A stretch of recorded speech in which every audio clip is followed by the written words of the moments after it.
Yeah, how to survive a job you hate as an artist.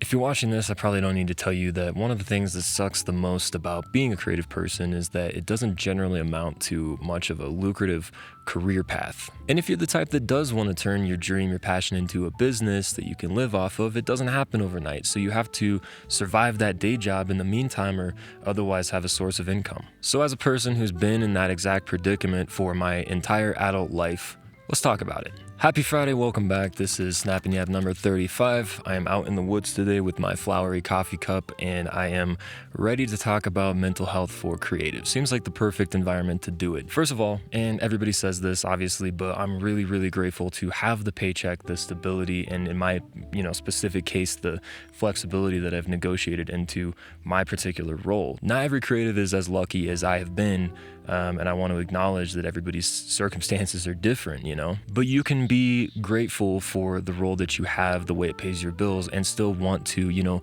reach for more and aspire to more, or be entrepreneurial and have this desire deep down like I do to work for yourself. The single most important thing that I've learned is that I can't put band-aids on a broken leg or lipstick on a pig, right? I can't fix the day job. No matter what I've tried to do in the past, it has never felt like anything more than a toll that I have to pay day in and day out with my time and my energy. So prioritizing my projects and taking them seriously, taking myself seriously, has been my kind of personal antidote to the day job. Not all the things that I'm about to say are going to be applicable to everybody or, even helpful, maybe not even good advice for everyone, but if you can take one or two things away, that's my goal here. And if you have your own advice to contribute, this is a video where I really want comments, so feel free to share.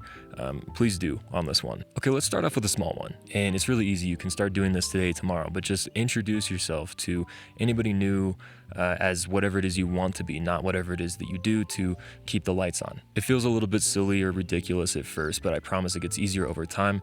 Introduce yourself as a painter, an artist, dancer, actor, whatever it is that you want to be. It's just a simple mental shift that I think helps with compartmentalization and just kind of mentally taking yourself seriously as the thing you want to be. It's almost like dressing for the job you want, but just in your brain. All right, now enough with the easy ones. Let's go to a really big one that probably isn't possible for everybody, but I think can have a big benefit, and that is to find a job that in some way moves your personal goals and dreams forward. So for instance, I'm really lucky in the sense that I work in marketing, and I've worked in marketing for almost a decade, and so that has taught me a lot about getting things to show up on the internet through methods like SEO, storytelling, creating some kind of hook for your target audience that makes them actually want to hear what you have to say. And the beauty is I get to practice that all day long, whether I love it or not, and take the best strategies, the best ideas that I've had in my day job and apply them to my own projects. As another example, and possibly kind of a radical one, but if your dream requires you to have customers or clients, maybe consider taking some kind of a sales job. It'll teach you how to overcome objections and communicate value to people, and you might hate the job, but you'll learn a lot doing it. But if you can't or won't or just don't want to switch careers, that's completely understandable. Let's jump into another one. And I'm really all over the map, but bear with me because this one is something that has become very important to me recently, and it's co-working spaces. If your financial situation allows for it, there are a lot of much more productive places to work than your kitchen table or your home office a lot of times. But I don't invest in co-working spaces for my 9-to-5. I invest in it as a productive environment to put myself in when I want to work on my own stuff too.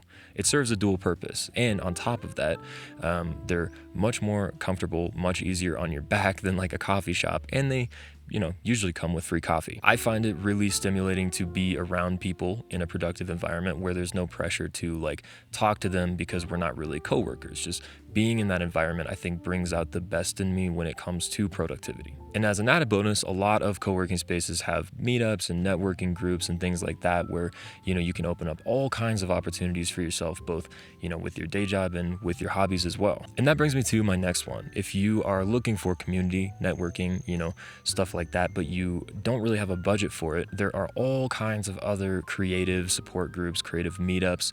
Just, Google in your city, start doing the research. They're usually free free or at least low cost, and they're almost always run by really, really incredible people, just in my experience. One that I would recommend if you're looking for a place to start is called PAL. It's run by my friend Hannah out of Santa Cruz, but they have all sorts of virtual meetups, creative show and tell, things like that. And it's been a really positive experience for me anytime I've joined. Not sponsored, just a friend of mine, a wonderful human being out there, like doing incredible things for creatives. And if you happen to be in the South Bay area or the Santa Cruz area, you can actually go to the in-person meetups as well. Okay, and then this one, of course, depends on your financial situation as well, but setting aside some kind of financial resources for your business, your goals, I think it's really, really important, if you can do it, to set aside a chunk of your paycheck, a percentage, a dollar amount every single time you get paid, and dedicate that to only your projects. For me, it's just been a really big step in taking my own stuff as seriously as I take my day job. And in keeping with that thought, the other thing I would recommend doing is to take any revenue that you might already be making and pour that exclusively back into your own projects. Personally, I have never spent a dime that I've made from my businesses on anything other than the businesses themselves. And again, if you have the means to do so, it is an incredible tool to grow faster and to dedicate real resources to the thing that you want to do a lot more than the day job. The last two things I'm going to say are purely for your mental health, and they kind of have nothing and everything to do with pushing your business forward, depending on how you look at it. First off, and I'll keep these two short, is you need a hobby, and you need a hobby that you don't monetize. I think I've said this before in past videos, but I'm reiterating it now, because if you monetize every single aspect of your life, you will go insane. So read a book, play a video game from time to time, just do something that isn't like a business you're trying to build. Last but most definitely not least is to set extremely firm boundaries with your day job, if at all possible.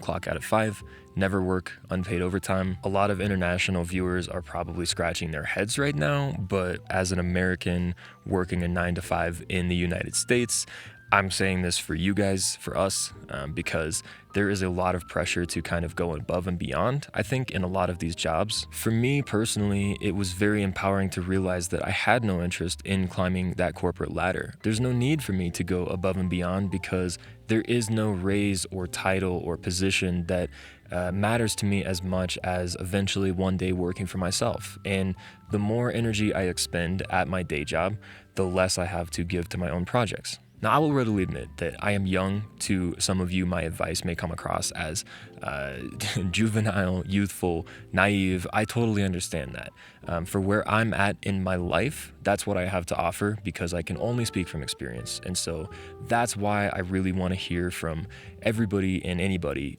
who has anything to say on this subject, because I'm not the only one who has something of value to add to this conversation. Where I'm at in my life right this second, and where I've been for a really long time, is, my main goal, my one goal in life is to be in control of how I spend as close to 100% of my time as I possibly can. And I'm talking about now, not when I'm retired, someday in 30 years, 40 years. But I also want to stress that side hustles and working nights and weekends, putting in 60, 70 hours a week between your day job, your side businesses like I do, it's not for everybody. And this video is not meant to push anybody towards, pursuing that route. That's a decision that you have to make 100% on your own, because only you can decide if that's the right move for you. It is truly demanding, and it can be as soul-crushing as it is rewarding. And the other part that nobody ever says out loud is that when that side business starts to perform, when you actually start making a little bit of money, finding your first clients, it can be so addicting that you forget to take breaks, that you don't ever stop, and you just work yourself to the bone, which can be just as bad for your mental health as working a job that you can't stand. So as always, I would just implore you to be thoughtful and to take your own personal situation into consideration above any advice that you're going to see or hear on the internet, please, for the love of God. But that's all I've got for you today. As always, have an excellent weekend. Hope you take a ton of photos, pursue whatever it is matters most to you in the world, drink water, have fun, and I will talk to you very soon in the next video.